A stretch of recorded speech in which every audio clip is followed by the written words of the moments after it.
Millionaire takes his fiancée to the wedding, but freezes when he sees his pregnant ex-wife staring at him. Alexander Matthews stood before the ornate mirror in St. Mary's Church, adjusting his bow tie for the 100th time. The morning light filtered through stained glass windows, casting a kaleidoscope of colors across his expertly tailored tuxedo. At 42, he had finally found his footing, both professionally and personally. His investment firm had just closed its biggest deal, and in mere minutes he would marry Victoria, a brilliant architect who had brought unexpected joy to his life. The wedding coordinator's heels clicked against the stone floor as she approached. "It's time, Mr. Matthews." He nodded, taking one final look in the mirror. His salt and pepper hair was immaculate, his green eyes bright with anticipation. The past few years had been kind to him, at least on the surface. Yet something in his reflection gave him pause, a fleeting shadow of uncertainty that he quickly dismissed. The church filled with the soft murmur of 200 guests, the finest of London's business and social circles. Alexander took his position at the altar, exchanging a knowing smile with his best man, Richard, who had witnessed both his greatest triumphs and deepest regrets.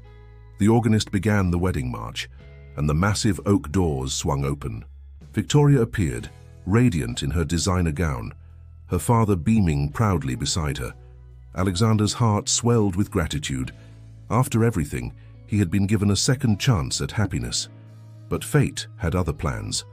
As Victoria began her graceful procession down the aisle, Alexander's gaze drifted to the gathered guests and froze. There, in the last row, sat Sarah, his ex-wife, the woman he had promised forever to, 7 years ago in this very church. She wasn't supposed to be here. She had left London after their divorce, pursuing her writing career in Edinburgh. Yet there she sat, her honey-brown hair longer than he remembered, her face fuller, and her hand, Alexander's world, tilted on its axis, resting protectively over a distinctly pregnant belly. Their eyes met across the vast expanse of the church, and 5 years of carefully constructed walls crumbled in an instant. The sight of her unleashed a flood of memories. Their first meeting in that little cafe near Regent's Park, where she had spilled coffee on his financial reports, their whirlwind romance, the quiet moments of their marriage before his ambition began consuming everything. The final argument when she had thrown her wedding ring at his feet, telling him he had become nothing but a ghost in their home. Victoria continued her advance toward the altar, oblivious to the silent drama unfolding. But Richard noticed. He shifted slightly, placing a steadying hand on Alexander's shoulder. "Breathe," he whispered.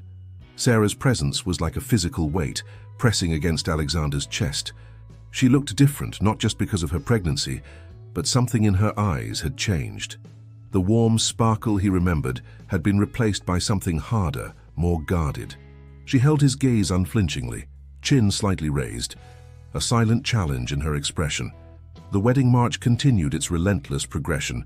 Each step Victoria took toward the altar felt like another step toward an inevitable collision of past and present.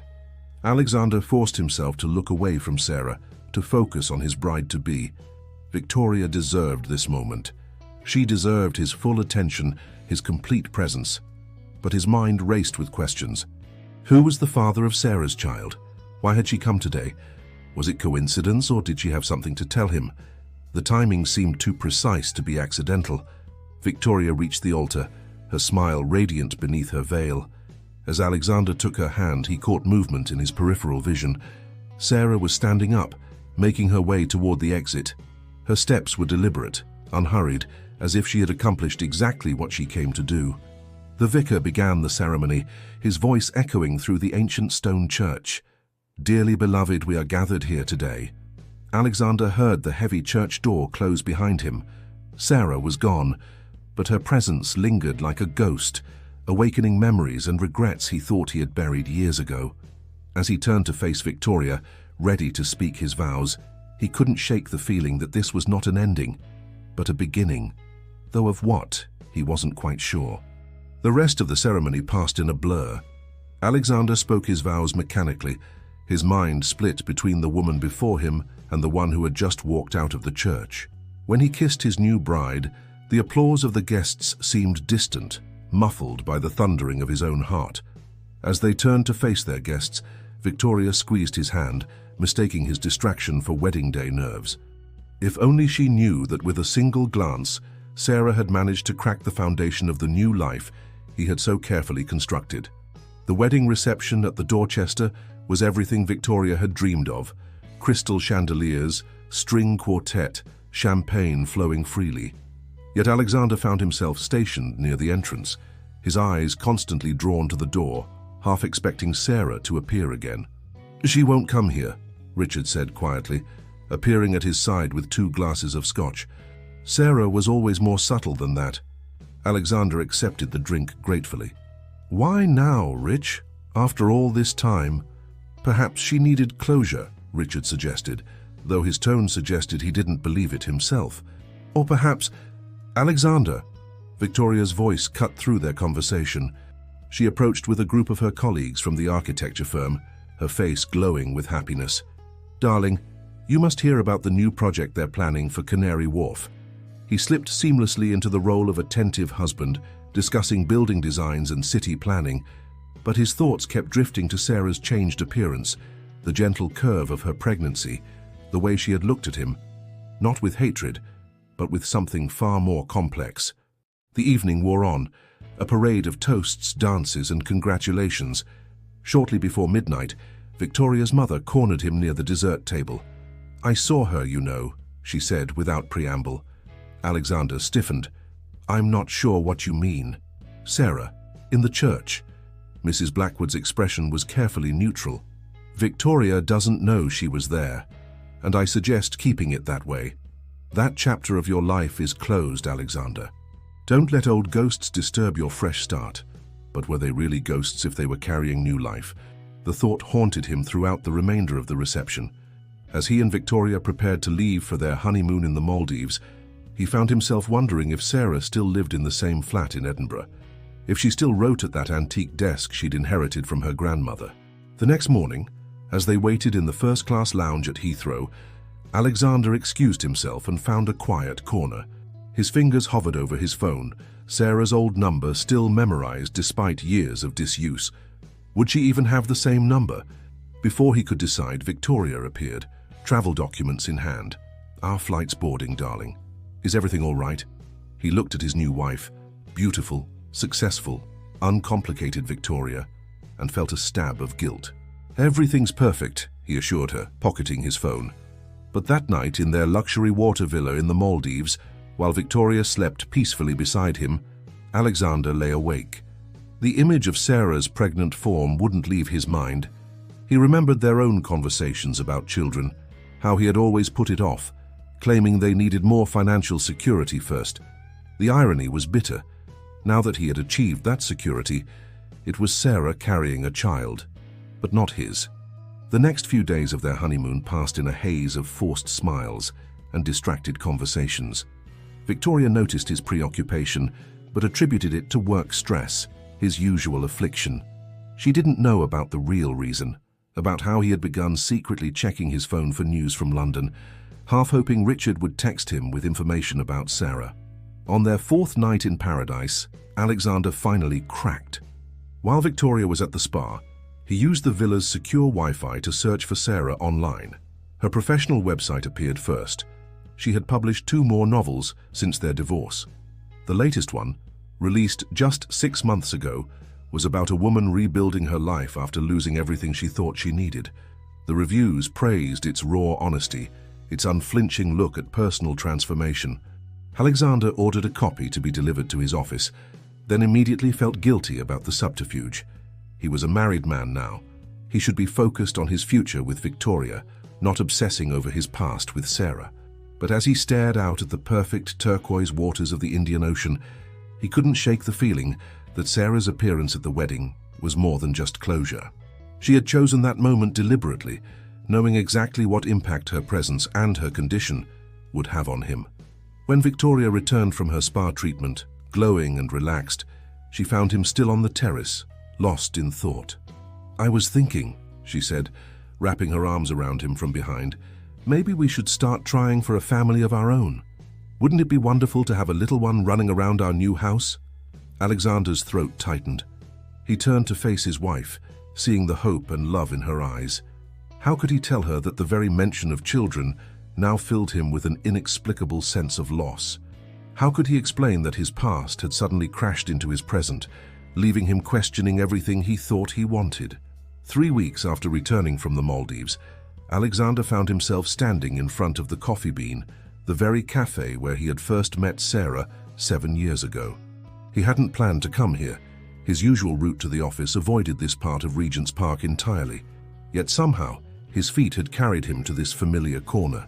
Through the window, he could see their old table was occupied by a young couple, heads bent close together over their laptops.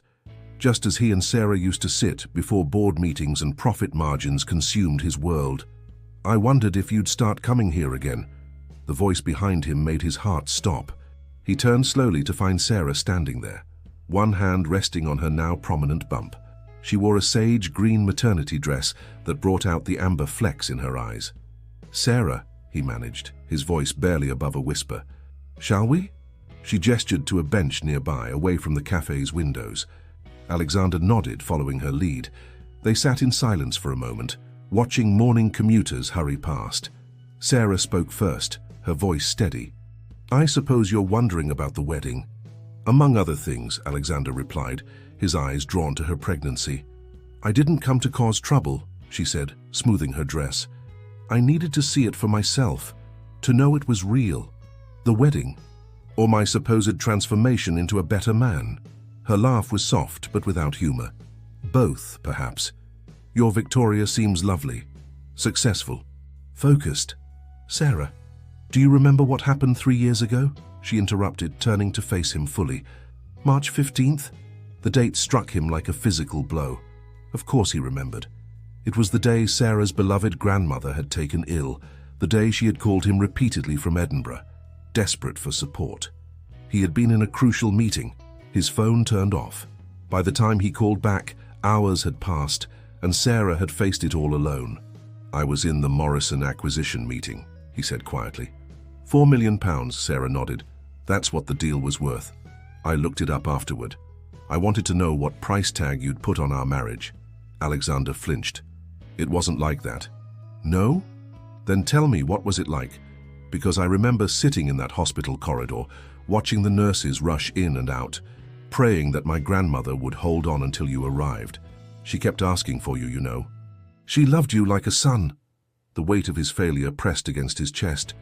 "I should have been there." "Yes, you should have." Sarah's hand moved to her bump as the baby shifted. "But you weren't. Just like you weren't there for so many other moments.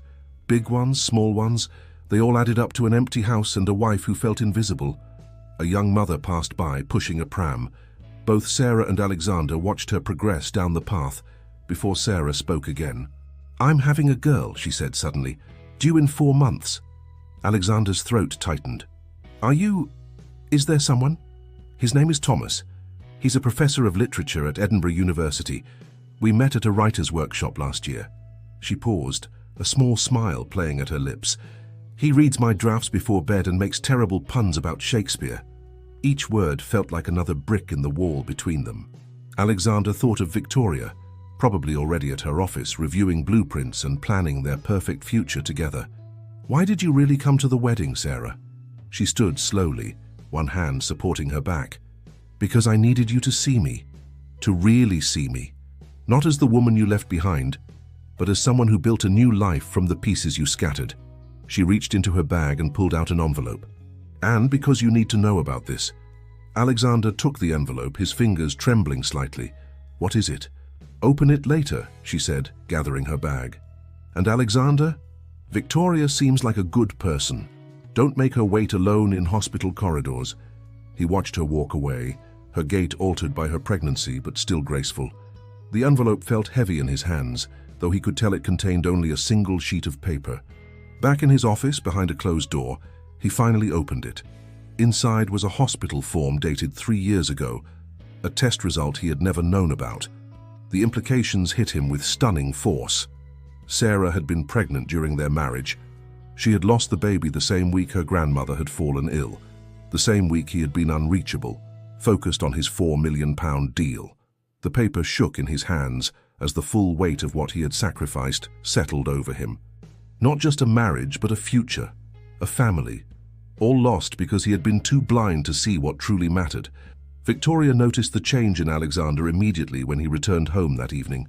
He moved through their Kensington townhouse like a sleepwalker, his usual sharp focus replaced by a distant look she had never seen before. "Difficult day at the office?" she asked, setting aside her laptop where she'd been reviewing client proposals. Alexander stood by their floor-to-ceiling windows, London's lights twinkling below. "I ran into someone today," he said finally. "Sarah." Victoria's hands stilled on her wine glass. During their 2 years of dating, Alexander had rarely mentioned his ex-wife. She knew the basics, a writer who had left him when his work habits had become too much. But there had always been something guarded in the way he spoke about that time. "How is she?" Victoria asked carefully. "Pregnant." "Happy?" He turned to face his wife. "There's something I need to tell you." Over the next hour, Alexander revealed everything: the wedding day encounter, today's meeting, and finally, the contents of the envelope. Victoria listened without interruption, her architect's mind assembling the pieces of her husband's past into a clearer picture. "Why didn't you tell me she was at the wedding?" she asked when he finished. "I thought if I ignored it, everything would stay perfect, that we could start fresh without the past interfering." He sat heavily on their designer sofa. "I was wrong." Victoria moved to sit beside him, her natural pragmatism asserting itself. "What do you want to do?" "I don't know," he admitted, "but I can't pretend anymore. Seeing her today, knowing what happened 3 years ago, I realize I never properly faced the damage I caused." Their conversation was interrupted by Alexander's phone. "A text from Richard. Board meeting tomorrow moved to 9 a.m. Jenkins wants to discuss the Asian market expansion." Alexander stared at the message, remembering Sarah's words about the price tag he'd put on his marriage. He typed a quick response. "I won't be there. Family matter to attend to." Victoria watched him set the phone aside. "That's new," she observed. "Maybe it's time for several things to be new." He turned to her, his expression serious. "I owe you an apology too.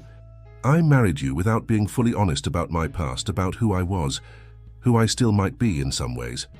A flicker of uncertainty crossed Victoria's face. "Are you saying you still have feelings for her?" "No," Alexander replied quickly, then paused.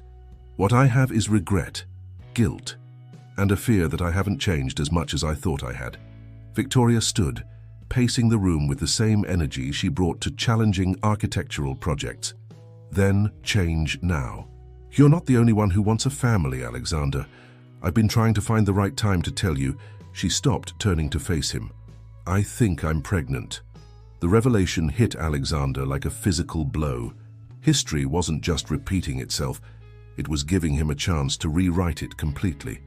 "How long have you known?" "I suspected in the Maldives. Confirmed it last week." She hugged herself, suddenly vulnerable. "I was waiting for the right moment, but after everything you've just told me..." Alexander crossed the room and took her hands in his. "I won't make the same mistakes. I swear it." "Don't swear," Victoria said softly. "Show me. Show our child. Be the man you wish you'd been before." Later that night, Alexander lay awake, his mind racing. In one day, his carefully structured world had shifted on its axis. Victoria slept beside him, one hand curled protectively over her stomach. Down the street in some hotel or friend's house, Sarah carried another child, a daughter who would grow up knowing a different kind of father in Thomas. He reached for his phone, opening his calendar. Tomorrow would typically be filled with meetings, calls, and strategy sessions. Instead, he began to delete them one by one, until a single appointment remained. Doctor's appointment, 10 a.m. with Victoria. As he set the phone down, he noticed his hands were steady for the first time all day. The path ahead was unclear, but for once he knew exactly where he needed to start. The headline in the Financial Times caught Alexander's eye as he waited in the doctor's office. Matthews Investment Group shares drop 3% as CEO's absence raises questions. Victoria squeezed his hand, but said nothing.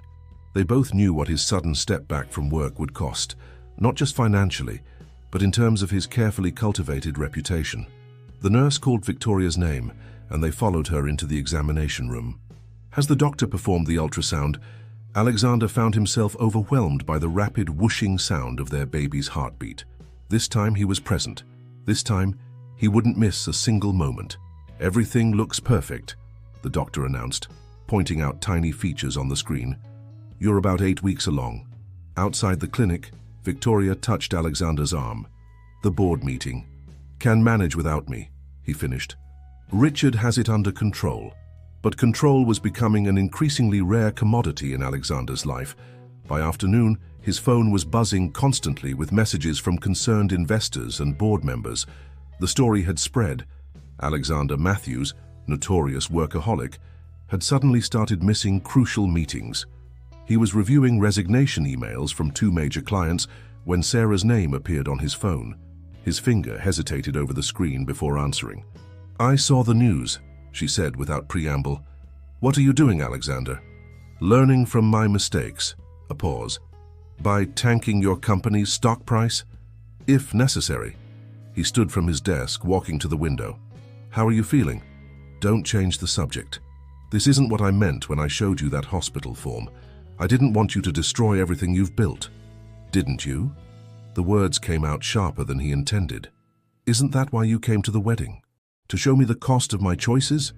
"I came because I needed closure," Sarah replied, her voice tight. "Not to watch you self-destruct. Thomas and I are moving back to London next month. He's been offered a position at King's College. I don't want our children growing up with you as the cautionary tale of the businessman who lost everything." The mention of Thomas brought Alexander up short. "Children?" "Victoria's pregnancy. News travels fast in certain circles." She sighed. "Look, meet me for coffee tomorrow. Bring Victoria if you'd like. We need to talk about this properly." After hanging up, Alexander sat in his office for a long time, staring at the growing list of missed calls and urgent emails. Finally, he began to type.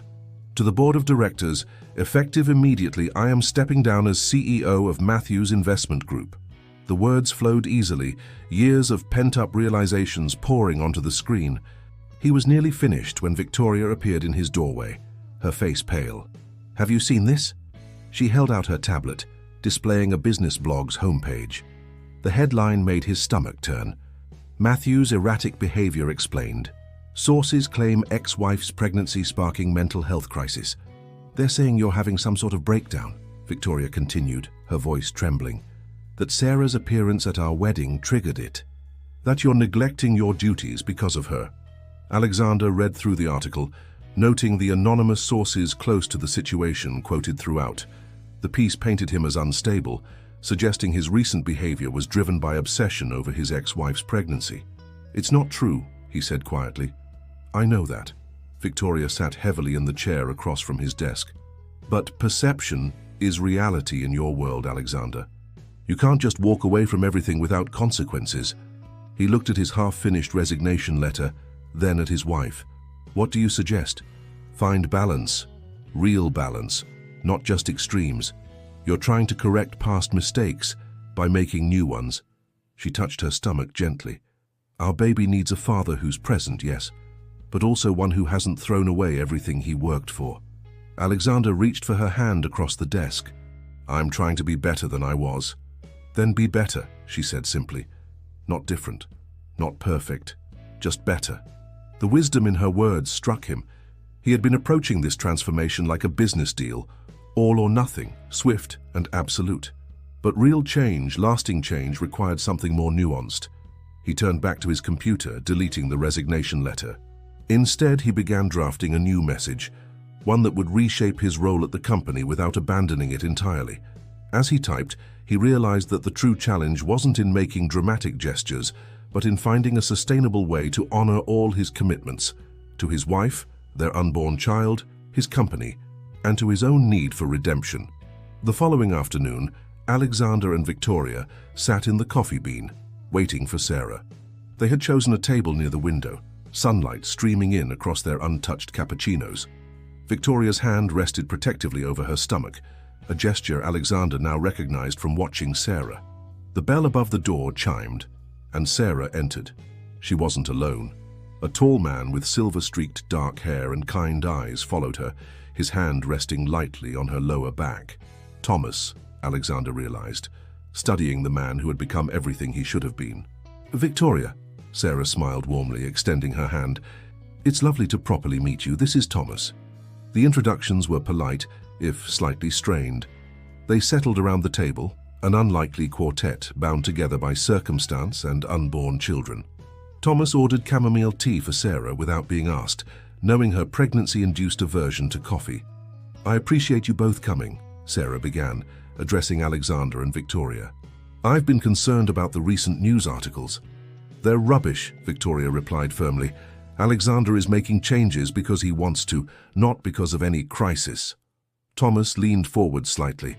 "Perhaps that's true, but the timing has created a narrative that's affecting both your reputations. Sarah's publisher has already received calls asking about their previous relationship." "I never intended this," Alexander said quietly. "Intentions aren't enough," Sarah responded, but her tone was gentle. "We're all going to be connected now, whether we like it or not. Our children will share a city, possibly even schools. We need to find a way forward that works for everyone." Victoria studied Sarah thoughtfully. "What do you suggest?" "First, Alexander needs to stabilize the company. Not for the stock price, but because that stability will give him the freedom to make real, sustainable changes." Sarah glanced at Thomas, who nodded encouragingly. "Second, we need to present a united front. No more speculation about hidden dramas or mental health crises." "You want us to do a joint interview?" Alexander realized. "A simple statement would suffice," Thomas interjected. "Something that acknowledges your past, celebrates your present, and looks toward a future where both families can coexist peacefully." Alexander watched as Sarah's hand found Thomas's on the table, their fingers intertwining naturally. There was an ease between them that he and Sarah had lost long before their marriage ended, perhaps had never truly had. "There's something else," Sarah added, her free hand moving to her bump. "We've been discussing names for our daughter. We'd like to name her after my grandmother, Elizabeth." The name hung in the air between them, heavy with meaning. Elizabeth, who had asked for Alexander in her final hours. Elizabeth, who had never known about the grandchild lost during that terrible week. "I think that's beautiful," Victoria said softly, breaking the tension. "Perhaps our children will be friends one day." "Perhaps," Sarah smiled, then winced slightly. "Oh, she's quite active today. Would you like to feel her move?" The question was directed at Victoria, who nodded and moved her chair closer. Sarah guided Victoria's hand to the spot where the baby was kicking. The two women shared a moment of connection over their shared experience, while Alexander and Thomas watched in thoughtful silence. Later, as they prepared to leave, Thomas pulled Alexander aside. "Sarah told me everything about your past, the good and the bad." Alexander tensed, expecting recrimination, but Thomas continued, "I'm not here to judge you, but I do want you to know that Sarah's happiness means everything to me. Whatever changes you're making, whatever redemption you're seeking, make sure it doesn't come at the cost of her peace of mind." The words could have been threatening, but Thomas's tone was kind, almost sympathetic. Alexander looked at the two women, still deep in conversation about their pregnancies, and felt something shift inside him. The jealousy he had expected to feel toward Thomas wasn't there. Instead, he felt grateful that Sarah had found someone who put her first, who had helped her heal from the wounds he had inflicted. "I understand," Alexander replied. And for the first time, he truly did. His path to redemption wasn't about winning Sarah back or proving himself to her. It was about becoming someone who deserved to be in his child's life, someone who could stand beside Victoria with honesty and presence. The joint statement had the desired effect. The business papers quickly shifted their focus from speculation about Alexander's personal life to analysis of Matthews Investment Group's new corporate structure. With Richard promoted to managing director and Alexander stepping into an executive chairman role, the company found a stability that satisfied both shareholders and Alexander's need for change. But it was a chance encounter at a prenatal yoga class that truly tested the newfound peace between the families. Victoria had convinced Alexander to join her for a partner session, something he would have dismissed as ridiculous just months ago. As they entered the studio, they found Sarah and Thomas already setting up their mats. The instructor, unfazed by the potential awkwardness, paired them together for a trust exercise. Alexander found himself back to back with Thomas, supporting each other's weight while their pregnant partners practiced breathing techniques. "Interesting position we find ourselves in," Thomas commented quietly, maintaining his balance. "Literally and figuratively," Alexander agreed, surprised by how natural it felt to joke with this man who could have been his adversary. Sarah and Victoria exchanged glances, both suppressing smiles at their partner's attempts at casual conversation. The class continued, and gradually, the initial tension dissolved into something approaching companionable focus. Afterward, in the changing room, Victoria surprised herself by asking Sarah to lunch. "There's a new place around the corner that supposedly makes incredible ginger tea for morning sickness." Sarah accepted, and soon the four found themselves sharing a meal that should have been uncomfortable, but somehow wasn't. Their conversation flowed from pregnancy symptoms to book recommendations, from Thomas's upcoming lectures to Victoria's latest architectural project. "I've been reading your latest novel," Victoria mentioned to Sarah as they waited for dessert. "The one about rebuilding after loss, it's beautifully written." Sarah glanced at Alexander, who had suddenly become very interested in his water glass. "Thank you," she said. "It was therapeutic to write. I particularly connected with the passage about how healing isn't always about fixing what's broken, but about building something new from the pieces." Victoria's hand found Alexander's under the table. "It resonated with me." Thomas watched this exchange with quiet understanding. "Sarah has a gift for finding hope in difficult truths," he said, his pride evident. Later that evening, as Alexander and Victoria prepared for bed, she brought up something that had been on her mind.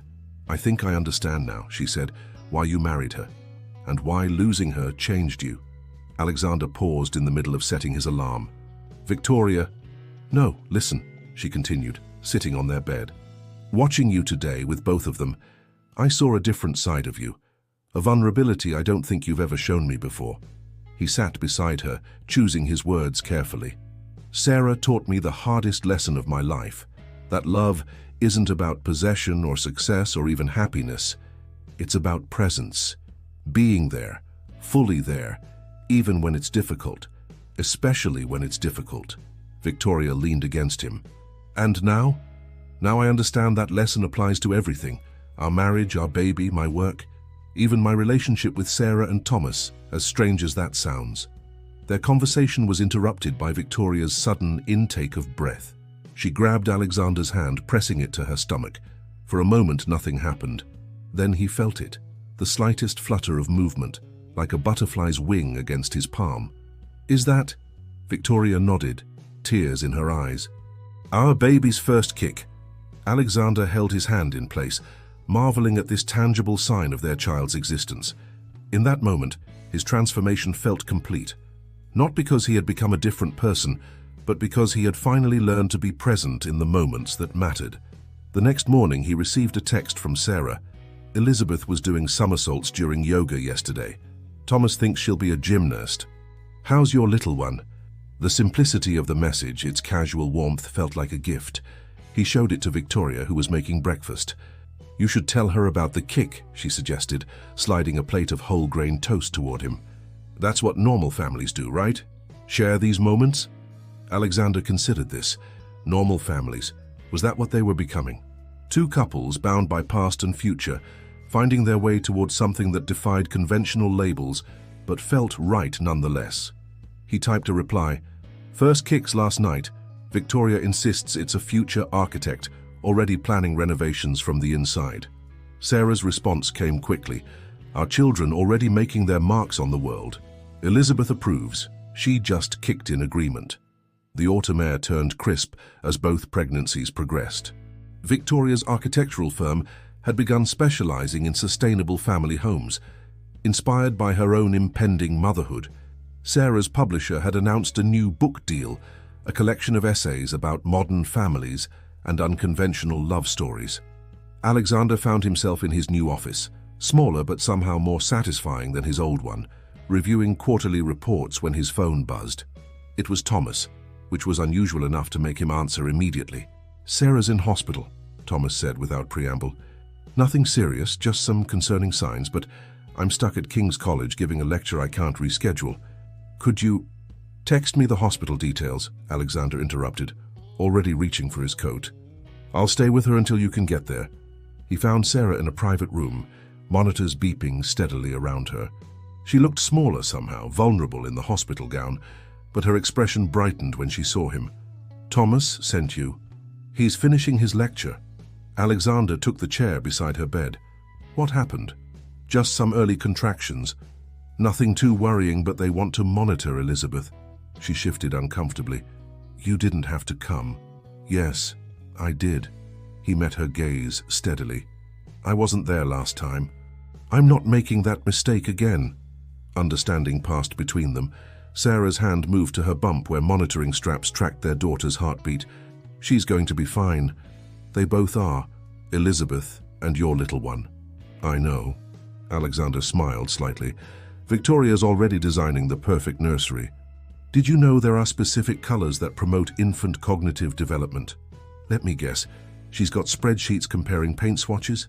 Complete with projected learning outcomes based on shade variations. They shared a laugh, the kind that would have been impossible months ago. Sarah's monitors beeped, and Alexander instinctively reached for her hand. She squeezed back, allowing herself to accept this moment of support. I've been thinking, she said after a while, about what to write in my new book, about how families aren't always what we expect them to be. How do you mean? Look at us, ex-husband and wife, both expecting babies with other people, yet somehow connected. Not by what we were, but by who we're becoming. Alexander considered this. Victoria asked me the other day if our children might share classes at school.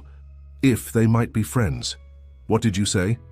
I said I hoped they would be, that maybe they could learn from our mistakes, see how adults can grow, change, find new ways to care about each other. Sarah's expression softened.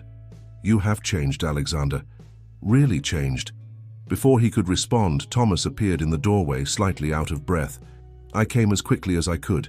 Is everything all right? Everything's fine, Sarah assured him. Alexander kept me company. Did you know Victoria's designing their nursery based on cognitive development research? Thomas joined them, pulling up another chair. Actually, I might have some relevant studies from the child psychology department. Would she be interested? The three of them chatted until a nurse came to check Sarah's monitors. The readings had stabilized, and the doctor soon cleared her to go home with instructions to rest. As Thomas helped Sarah gather her things, she turned to Alexander. Thank you for being here today. Always, he promised, and this time they both knew he meant it. That evening, Alexander recounted the day's events to Victoria over dinner. She listened thoughtfully, then shared her own news. I've been thinking about godparents, she said. What would you think about asking Sarah and Thomas? Alexander set down his fork, surprised. Are you sure? They're going to be part of our lives anyway. Their daughter will be our child's... What? Half-sister once removed? The terminology doesn't matter. What matters is that we're all choosing to be family in our own way. He reached across the table, taking her hand. You're remarkable, you know that. I know, she smiled. Now, about those child psychology studies Thomas mentioned, do you think he could send them over? I have some ideas about incorporating the findings into the nursery design. Alexander watched his wife launch into an enthusiastic explanation of color theory and spatial development, marveling at how life had brought him here. In trying to right his past wrongs, he had somehow stumbled into a future more rich and complex than he could have imagined. Winter settled over London, bringing with it holiday decorations and a fresh layer of complexity to the intertwined lives of both families. At 8 months pregnant, Sarah had begun her maternity leave, while Victoria, now showing prominently at 6 months, was finally convinced to work from home. The idea for the joint baby shower came from Thomas, surprisingly. It makes sense, he explained over dinner at his and Sarah's newly purchased townhouse in Hampstead. One celebration, one gathering of friends, one statement about how our families are choosing to move forward. Victoria, arranging her napkin over her bump, brightened at the suggestion. We could host it here. The garden would be perfect, even in winter. We could set up heated tents. And fairy lights, Sarah added, warming to the idea. Elizabeth loves when we play music. She moves more when she hears classical pieces. Alexander and Thomas exchanged amused glances as their wives began planning enthusiastically. The evening continued, comfortable and warm, until Sarah suddenly pressed a hand to her side, her face tightening. "Darling." Thomas was instantly alert. "Just Braxton Hicks," Sarah assured him, but her voice was strained. "Though they're getting stronger." Victoria reached across the table, taking Sarah's other hand. "Let's get you more comfortable. I've been reading about pressure points that can help." The two women moved to the living room, leaving Alexander and Thomas to clear the dishes. As they worked side by side in the kitchen, Thomas spoke quietly. "I never expected this when I accepted the position at King's College. Sarah was so hesitant about returning to London, about facing her past." Alexander stacked plates carefully. "I never expected any of this either, but sometimes the unexpected turns out to be exactly what we need." A soft laugh from the living room drew their attention. Victoria was demonstrating some prenatal yoga pose, while Sarah offered commentary from the sofa, both women glowing with shared understanding. "They've become real friends, haven't they?" Thomas observed. "They have," Alexander smiled. "Victoria told me yesterday that Sarah's strength in facing the past helped her confront some of her own fears about motherhood." Their conversation was interrupted by a sharp intake of breath from the living room. Sarah was sitting up straighter, her face pale. "Thomas?" Her voice was calm but tight. "I think these might not be Braxton Hicks after all." The next few hours passed in a blur of activity. An ambulance was called despite Sarah's protests that they could drive. Victoria insisted on accompanying them to the hospital, while Alexander followed in their car with overnight bags hastily packed by Thomas. In the maternity ward, Sarah's labor progressed rapidly. The doctors confirmed that baby Elizabeth had decided to arrive several weeks early, though all signs pointed to a healthy delivery. Victoria and Alexander waited in the family room, her head resting on his shoulder. "Do you remember," she asked softly, "when we first discussed having children? You were so nervous about being a good father." "I still am," he admitted. "But look at you now. Look at how you've stepped up, not just for our baby, but for Sarah's too, for all of us." Their conversation was interrupted by Thomas, looking simultaneously exhausted and elated. "She's here," he announced. "Elizabeth Rose, 6 pounds, 4 ounces. Sarah's asking for you both." They found Sarah propped up in bed, cradling a tiny bundle wrapped in a pale yellow blanket. Her face was tired but radiant as she looked up at them. "Would you like to meet your goddaughter?" she asked. Victoria moved forward first, tears in her eyes as Sarah carefully transferred the baby to her arms. Alexander stood behind his wife, one hand on her shoulder, looking down at the newest member of their unconventional family. Elizabeth's tiny face scrunched up, and her eyes opened briefly, revealing the same honey-brown shade as her mother's. Thomas stood on the other side of the bed, one arm around Sarah, both of them watching as Victoria gently swayed with their daughter. "She's perfect," Victoria whispered. Alexander found himself agreeing, though his eyes were drawn to Sarah. She met his gaze with a gentle smile, and in that moment he saw not the pain of their past but the promise of their future. Two families bound together by choice rather than obligation, creating something new and beautiful from what had once been broken. The weeks following Elizabeth's arrival brought a new rhythm to both households. Victoria's pregnancy entered its final trimester, and she channeled her nesting instincts into helping Sarah adjust to motherhood while preparing for her own impending arrival. One particularly cold January morning, Alexander found himself alone with Elizabeth, while Sarah napped and Thomas attended a faculty meeting. Victoria had insisted he take the morning shift, claiming it would be good practice. "Your mummy needs rest," he murmured to the infant, who regarded him with surprisingly alert eyes as he paced the nursery. "And your daddy is educating young minds about Shakespeare, so it's just us for now." Elizabeth's tiny hand wrapped around his finger, and Alexander felt a surge of protective tenderness that surprised him with its intensity.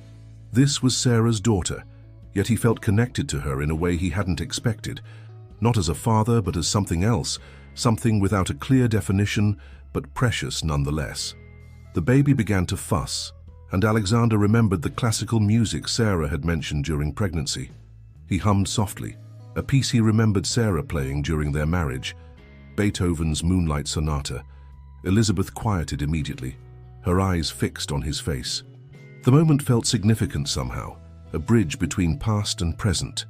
Sarah found them like that an hour later, Elizabeth sleeping peacefully in Alexander's arms while he worked on his tablet one-handed, unwilling to disturb her rest. "You're good with her," Sarah observed quietly. "She makes it easy," he replied, carefully transferring the sleeping infant to her mother's arms. "She has your temperament." Sarah smiled, settling into the nursing chair. "Thomas says the same thing. Though she definitely has his love of literature, she's already fascinated by book covers." They shared a comfortable laugh, the kind that would have seemed impossible months ago. Sarah adjusted Elizabeth against her shoulder, her expression thoughtful. "I've been thinking about what to write in her baby book," she said, "about family and how it doesn't always look the way we expect it to." "What will you tell her about us?" Alexander asked carefully. "The truth.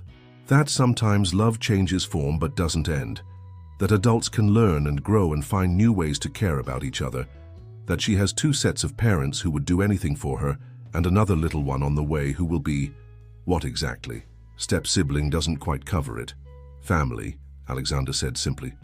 "Just family." Their conversation was interrupted by Victoria's arrival, her architect's portfolio tucked under one arm despite her prominent bump. "I had an idea about the connecting door between the nurseries," she announced, spreading out drawings on the changing table. "Since we'll be neighbors soon, it makes sense to plan for easy access between the houses." Alexander and Sarah exchanged glances, amused by Victoria's practical approach to their unusual situation. The townhouse next door to Sarah and Thomas's had come on the market recently, and Victoria had immediately seen the potential. "The gardens can connect too," she continued enthusiastically. "I'm thinking a shared play area, maybe a treehouse when they're older." Elizabeth stirred, making small, snuffling sounds that immediately drew Victoria's attention. "May I?" she asked, and Sarah carefully passed her the baby.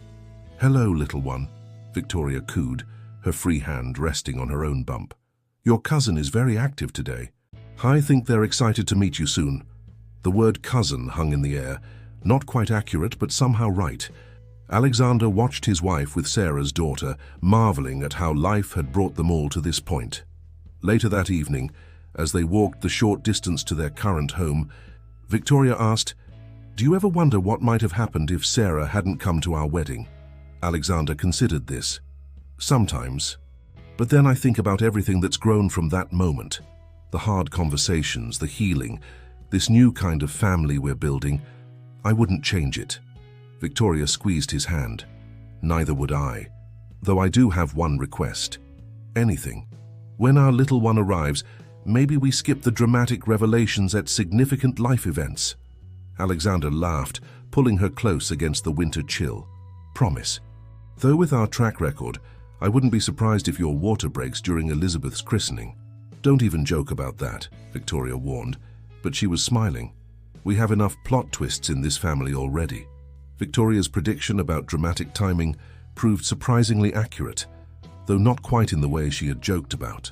Her contractions began during a quiet Sunday brunch in Sarah and Thomas's garden, where 3-month-old Elizabeth was being entertained by her father's theatrical reading of The Tempest. "I think," Victoria announced calmly, setting down her teacup, "it's time." The next few hours demonstrated how far they had all come as a family unit. While Alexander accompanied Victoria to the hospital, Sarah and Thomas coordinated with both sets of grandparents, arranged for Victoria's overnight bag to be delivered, and kept everyone updated through a group chat that had become their primary means of family communication. In the delivery room, Victoria gripped Alexander's hand through each contraction, her usual composed architect's demeanor giving way to raw determination. "Talk to me," she demanded between breaths. "Distract me. Remember when we first viewed the house next door to Sarah and Thomas," he began, wiping her forehead with a cool cloth. "You immediately started sketching plans for connecting gardens and shared spaces." Victoria managed to smile despite her discomfort. "I knew. It was right. The way everything fell into place. You saw the potential for something beautiful when most people would have seen complications," he continued. "Just like you saw the potential in me, even when I was struggling to figure out how to be better." A particularly strong contraction interrupted their conversation. The medical team moved with practiced efficiency as Victoria's labor progressed. Alexander found himself thinking of Sarah's words about family taking unexpected forms, about love changing shape but not ending. Hours passed in a blur of encouraging words, medical updates, and moments of intense focus. Finally, in the early hours of Monday morning, their son announced his arrival with a robust cry that seemed to fill the entire room. "He's perfect," the midwife announced, placing the swaddled bundle on Victoria's chest. 8 pounds exactly. Alexander watched in awe as his son's tiny fingers curled around Victoria's thumb. The baby had a shock of dark hair, and when he briefly opened his eyes, they caught a glimpse of what looked like Victoria's deep blue shade. "James," Victoria whispered. They had chosen the name months ago, James Thomas Matthews. Alexander felt his throat tighten at the middle name they had selected, a gesture of respect for the man who had helped reshape their understanding of family and forgiveness. Sarah arrived first, leaving Elizabeth with Thomas and her grandparents. She carried a small gift bag and immediately moved to Victoria's side, smoothing her friend's hair back from her forehead with practiced ease. "He's magnificent," she declared, peering at the newborn, "though I might be slightly biased about Matthew's babies." Victoria laughed weakly. "We need to draft a family tree just to keep track of all these connections." Speaking of connections, Sarah reached into her gift bag. Elizabeth insisted on sending something for her, whatever James is to her. "We're still working on the terminology."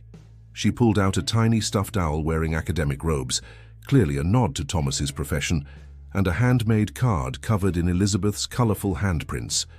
Thomas helped with the card, Sarah admitted, though Elizabeth did contribute the artistic direction and several attempts to eat the paint. The women chatted quietly, while Alexander stepped into the hallway to update the growing list of family and friends awaiting news. He found Thomas already there, having arrived with coffee and pastries for everyone.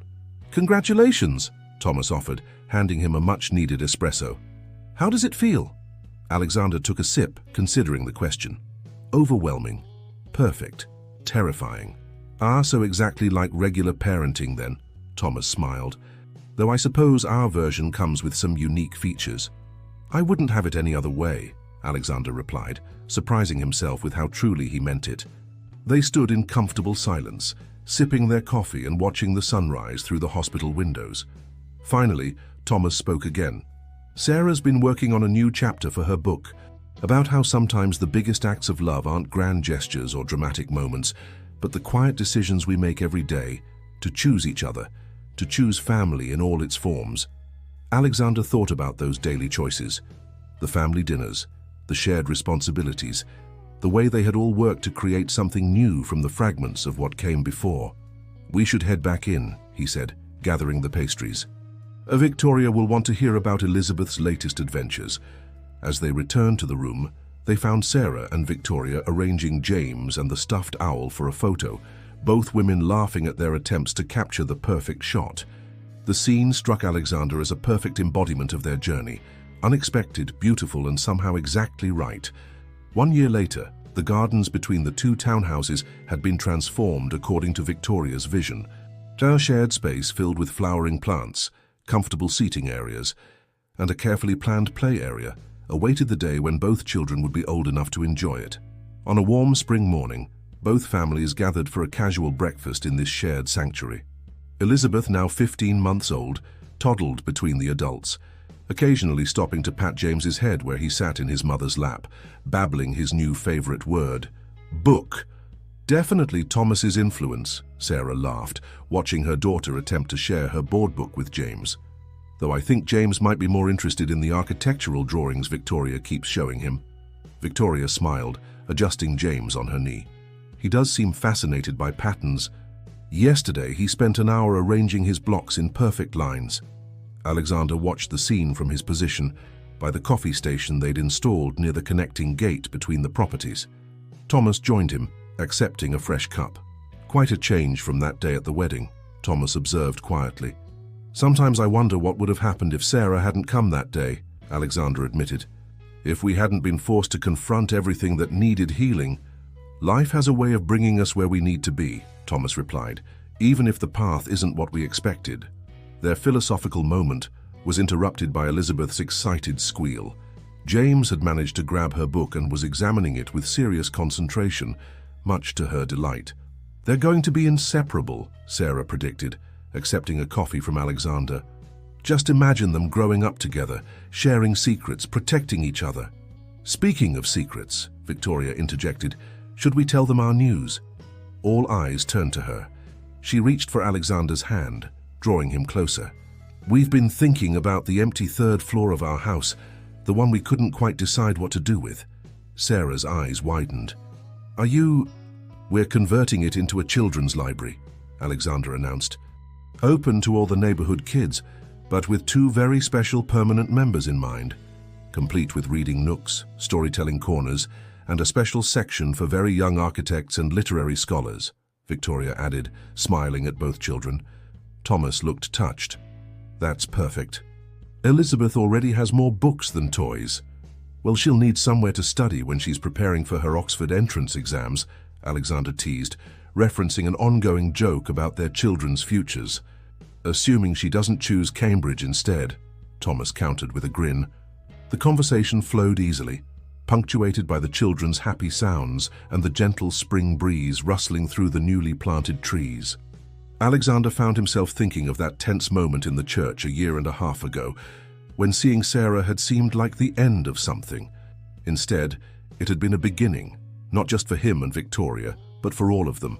Sarah must have been thinking along similar lines, because she suddenly said, I finished the final chapter of my book this morning. The one about modern families? Victoria asked, bouncing James gently as he began to fuss. Yes. I was struggling with the ending, but watching the children today, it finally came to me. Sarah reached for Thomas's hand. Love doesn't always look the way we expect it to. Sometimes it's messy and complicated. Sometimes it hurts before it heals. But when we're brave enough to let it, love can create something bigger than we imagined possible. To love, Thomas raised his coffee cup in a toast. To family, Victoria added. To new beginnings, Alexander concluded. Elizabeth chose that moment to toddle over to James, offering him her beloved book once again. This time he reached for her hand instead of the book, and she settled beside him with the natural comfort of family. The adults watched in contented silence as the children shared their moment of connection. The garden around them bloomed with promise. The 2 houses stood strong and welcoming, and the future stretched out before them. Not perfect, perhaps, but real and rich with possibility. Alexander looked at Victoria, then at Sarah and Thomas, and finally at the children. In the end, it hadn't been about choosing between past and present or about erasing mistakes. It had been about finding the courage to build something new, something that honored all their stories while writing a fresh chapter together. As the morning sun warmed the garden, Elizabeth and James began an impromptu game of their own invention, their laughter rising into the spring air. And in that moment, surrounded by the family they had chosen to build, Alexander knew with absolute certainty that love, in all its unexpected forms, had led them exactly where they needed to be.